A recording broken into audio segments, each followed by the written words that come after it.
Be me, 28, your average corporate drone working in tech support. My days consist of telling boomers to restart their computers and drinking enough coffee to kill a small horse. Somehow landed a girlfriend, despite my crippling social anxiety and collection of anime figurines. Let's call her Stacy. Solid 8'10", way out of my league.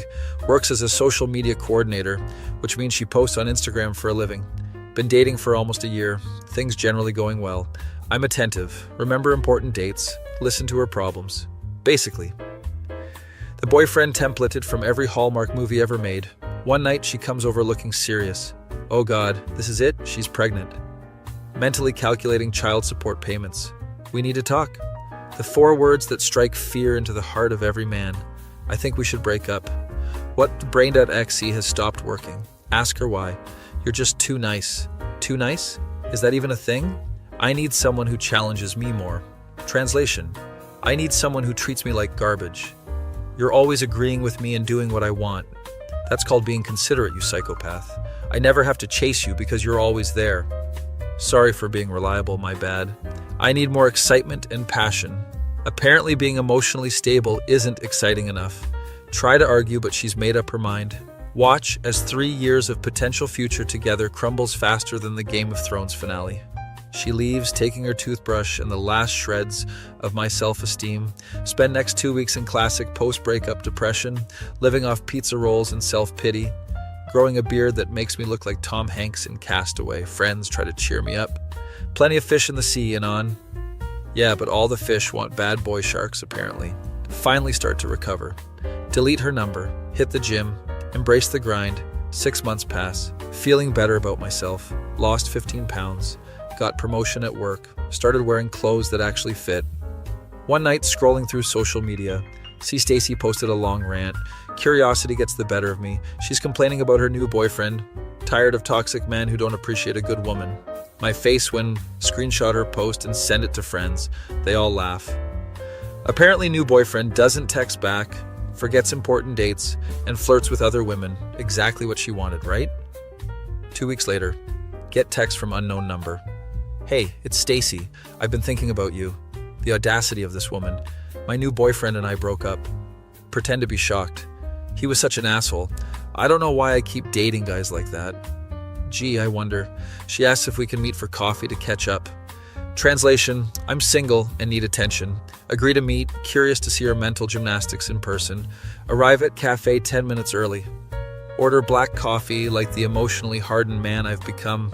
She shows up 5 minutes late, looks the same but with new haircut that screams I'm going through something, sits down, immediately launches into story about ex. He was just so selfish and never considered my feelings. Unlike someone else she knew, perhaps. Let her talk for 15 minutes straight. She doesn't ask a single question about my life, finally gets to the point. I think I made a mistake with us.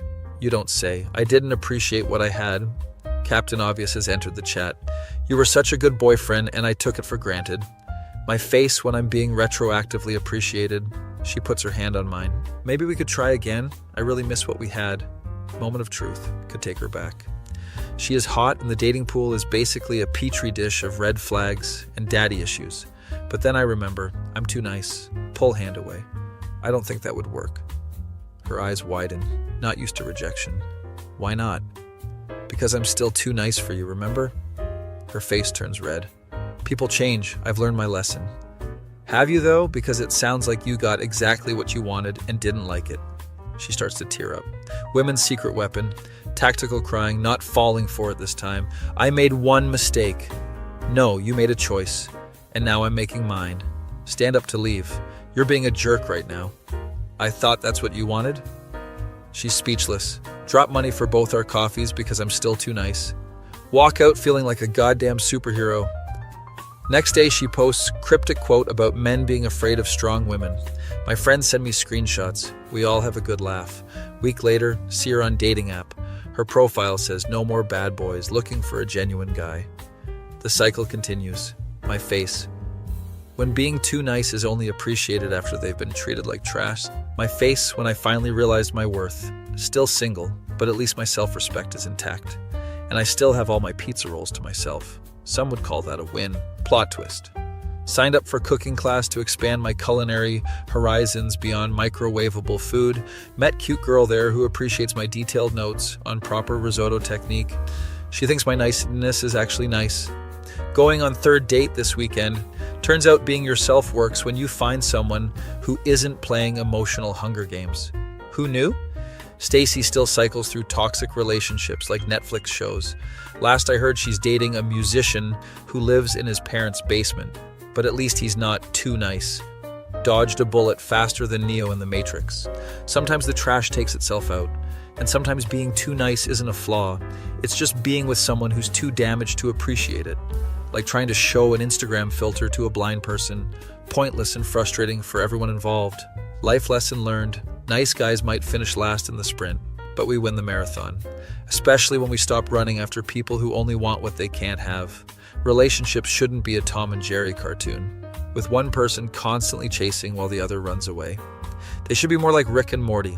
Weird, occasionally dysfunctional, but ultimately working together, minus the interdimensional travel and existential dread, though dating does have plenty of the latter. Anyway, moral of the story, being too nice is only a problem for people who confuse drama with passion and mistake emotional stability for boredom. Dodged a bullet like I'm in The Matrix. Bullet went on to hit someone else. Now Bullet regrets its trajectory. Not my problem anymore. Nice guys might not always get the girl, but we always get to keep our self-respect. And that's worth more than any relationship built on the emotional equivalent of quicksand. Nice guys don't finish last, we just finish with the right person. Be me, 27, graphic designer, wage slave, making logos for companies no one cares about, living with 2 roommates in overpriced apartment, finally escaped 3-year relationship with, let's call her Jessica, 6 months ago. She ended things claiming I was emotionally unavailable and too sarcastic. Whatever helps you sleep at night. Deleted her from all social media, blocked number, the works, doing just fine without her drama. Hitting gym regularly, getting swole, bench pressing my sadness away like a real man. Life actually improving without her constant need for validation. Then idiot friend, Alex ruins everything with one text. Bro, check Jessica's Instagram. You won't believe this shit. Tell him I don't care what she's doing. Trust me, you need to see this. Curiosity kills the cat, and I'm about to be a dead feline. Create fake account just to see what's so important. Scroll through her recent posts. She's dating someone new. Not surprising. She can't be alone for more than 2 weeks. Look closer at new boyfriend. What the actual hell? This guy is literally me. Not looks kind of similar. Not same general appearance. Literally me. Same height, same build, same hairstyle, even wearing glasses similar to mine. Only differences are slightly different and a forearm tattoo. Stare at phone for 10 minutes straight, blood boiling in my veins. Message Alex. Is this some kind of sick joke? Told you, man. Freaking weird, right? Weird doesn't begin to cover it. This is some single white female level psycho stuff. Scroll through more photos. They've been dating for weeks based on timestamps, meaning she probably started hunting for my replacement immediately, or worse, was already lining him up while we were together. Feels sick to my stomach. This isn't just moving on, this is replacement therapy. Did she love me or just the shell I came in? Am I nothing but a template to her? Rage building with each photo. They're at my favorite restaurant. They're at the concert venue I introduced her to. They're hiking the trail I showed her. It's like she's recreating our entire relationship with bootleg. Me, put phone down before I throw it through wall. Call mutual friend who still talks to Jessica. Hey, have you met Jessica's new guy? Yeah, that was awkward. Awkward how? Dude looks exactly like you. It's creepy. Ask more questions, trying to sound casual, despite wanting to scream. How did they meet? Dating app apparently, but get this. She filtered specifically for guys who look like you. My stomach drops. How do you know that? She told Amy when she was drunk. Fantastic. Anything else I should know? Long pause. She calls him a non 2.0 to her friends. Feel blood pressure reaching dangerous levels. Hang up before I say something I'll regret. Spend next 3 days obsessing. Look up clone boyfriends. Social media. His name is Matt. Works as an architect. Into all the same obscure bands I like. Has same favorite movies. She clearly found my algorithmic twin, but why? If I was so terrible, why find carbon copy? Unless she wanted me, but without whatever parts she didn't like. She wanted my body, my interests, my aesthetic, but with different personality. I was perfect except for being me. That hurts more than the breakup ever did. Angrily lift weights until muscles scream in protest. 2 days later, I get text from unknown number. Hi, this is Matt, Jessica's boyfriend. Can we talk? Nearly drop phone. What fresh hell is this? How did you get my number? Found it in Jessica's phone. I think we need to discuss the situation. Against better judgment, agree to meet, choose bar with strong drinks and dim lighting. He walks in, and it's even more disturbing in person. Like looking at myself from the parallel universe, bartender does double take when ordering, down whiskey for liquid courage. Matt sits awkwardly across from me. So, this is weird? No shit, Sherlock. He winces at my tone. Good. I didn't know about you until recently. What do you mean? Jessica never mentioned her ex looked identical to me. Seriously? I only found out when I saw photos at her place. So she's been hiding it from him too. Interesting. When I confronted her, she got defensive. What did she say? That she just has a type and I was overreacting. Laughed bitterly. Classic Jessica gaslighting. He nods. There's more. Brace myself. She calls me your name sometimes during intimate moments. Nearly spit out drink.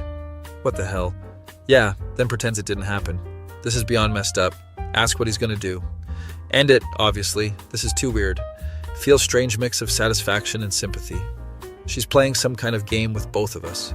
We share another round of drinks, comparing notes about Jessica's manipulation tactics. Disturbing how many patterns emerge. Part ways with awkward handshake. Good luck, man.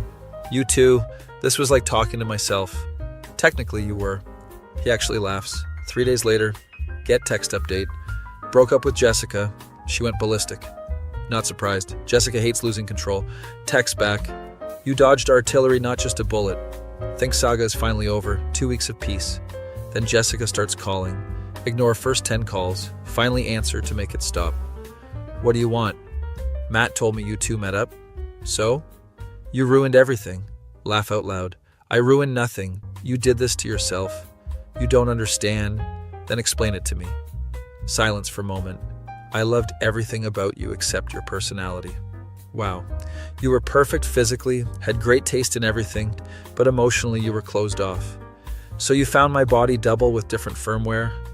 It sounds bad when you say it like that. How else should I say it? More silence. I miss you. No, you missed the shell. You never knew me. Hang up. Block number again. Thought that was end of story until grocery shopping 3 weeks later. Turned corner into cereal aisle.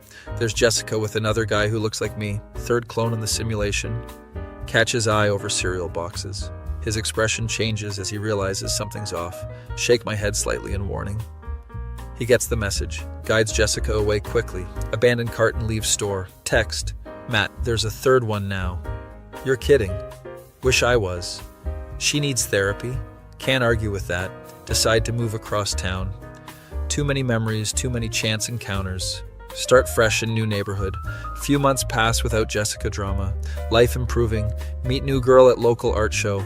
Hit it off immediately. She's nothing like Jessica. Different look, different interests, different energy. But she gets my jokes and doesn't try to change me. 6 months later, happy in new relationship. Walking through park, holding hands. Who do we see but Jessica with yet another me clone?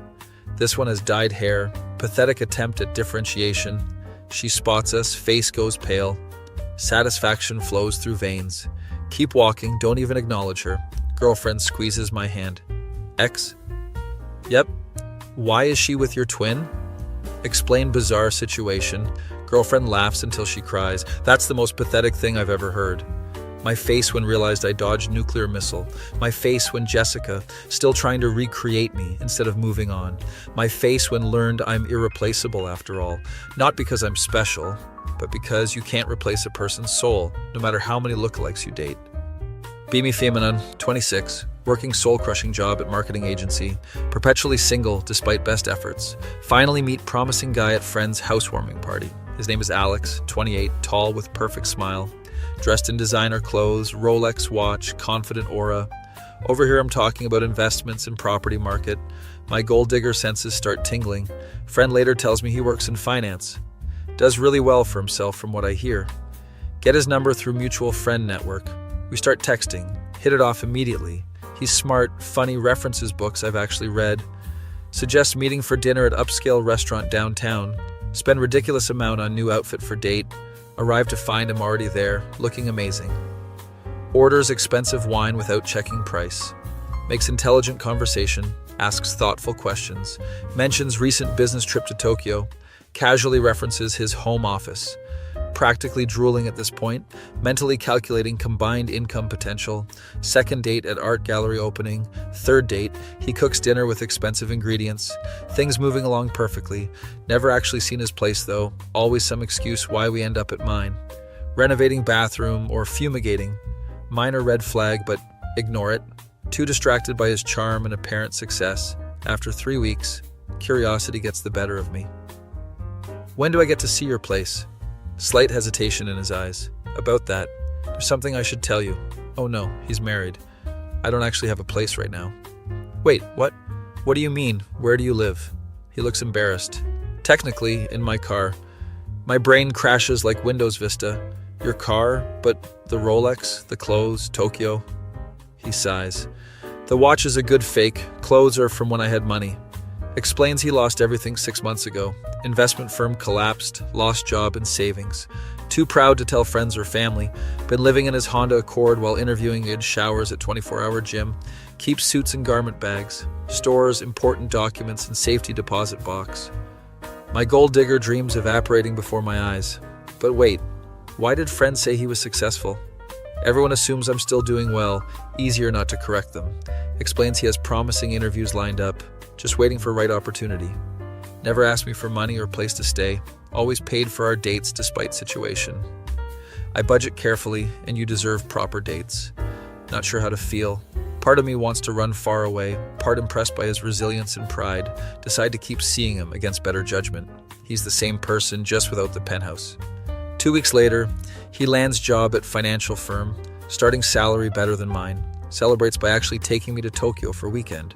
4 months later, he has nice apartment, minimal furniture, but spotlessly clean. Discover more about his character during the tough time. Never once complained or seemed bitter. Maintained dignity throughout ordeal. One night, while cuddling on his new couch, I ask, "What did you do during all that free time in your car?" Applied for jobs, read books, watched videos to stay sane. What kind of videos? Promise not to laugh? No promises. I watched a lot of Greentext Stories on this YouTube channel called Tendy Tales. Burst out laughing. What's so funny? I watch those too and I need cheering up.